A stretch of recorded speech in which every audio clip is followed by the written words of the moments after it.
Oh, hello there. Thank you for joining us today. We're going to get started talking about art history methodologies. That's one of our objectives in art appreciation. We know that sounds super complicated, but methodologies are basically the methods for looking at art.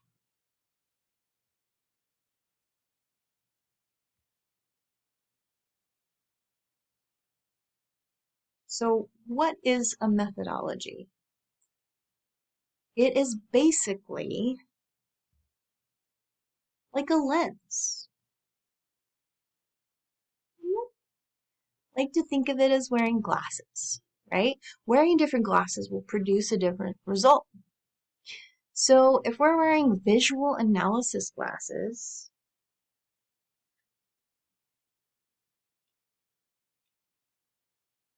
it will help us focus on the formal aspects of an artwork, right? So describing what we see essentially. But that is not the same as wearing historical analysis glasses.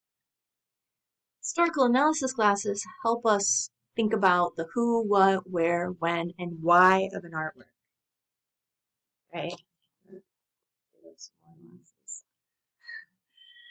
Social context classes help us think about social roles.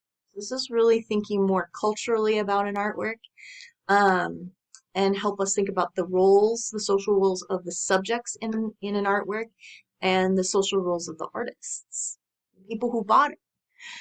So there's so many ways, so many methods of looking at art.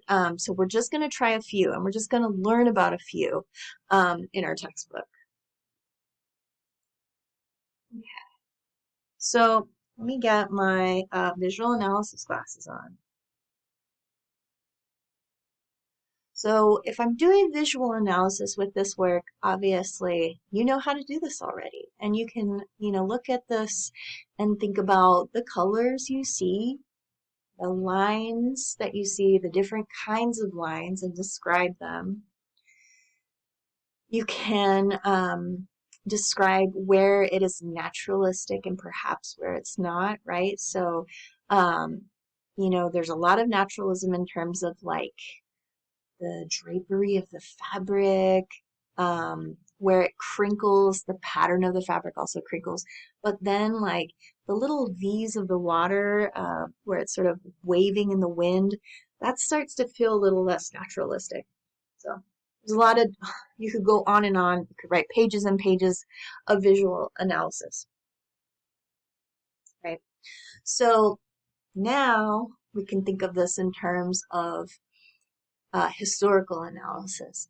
So this is painted by Sandro Botticelli, and he's a Italian Renaissance painter on the earlier side, so 15th century, I think. And it's a little bit before our, like Ninja Turtle Renaissance artists. Well, probably the same century as Donatello. Anyways.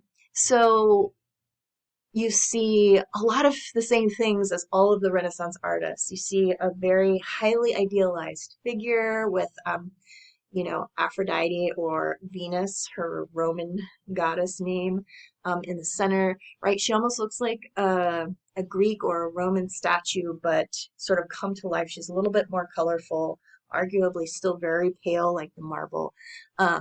But she looks like she's living in it because she's moving, and she's got a little blush to her cheek. So there's still that reference, right, to Greek and Roman mythology, Greek and Roman physical ideals in terms of her body and so on.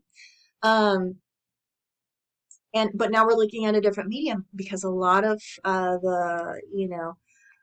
Renaissance artists work in painting. They work in a lot of other media as well. Some of them are architects. So we're looking at, some of the social, some of the historical, and we did a little bit of visual analysis as well. So why use these lenses? Well, it's so beneficial. You can weave all of these skills and all of this information together, but why we are picking it out is because sometimes you focus on your own observations, your individual observations in order to do this, but sometimes you need outside resources. Most of them being your book, lecture videos, and so on. So hopefully this is helpful. It's really just knowing how to apply some of these, a handful of these lenses to help us get started. All right. Thank you so much. Have a great week. Take care.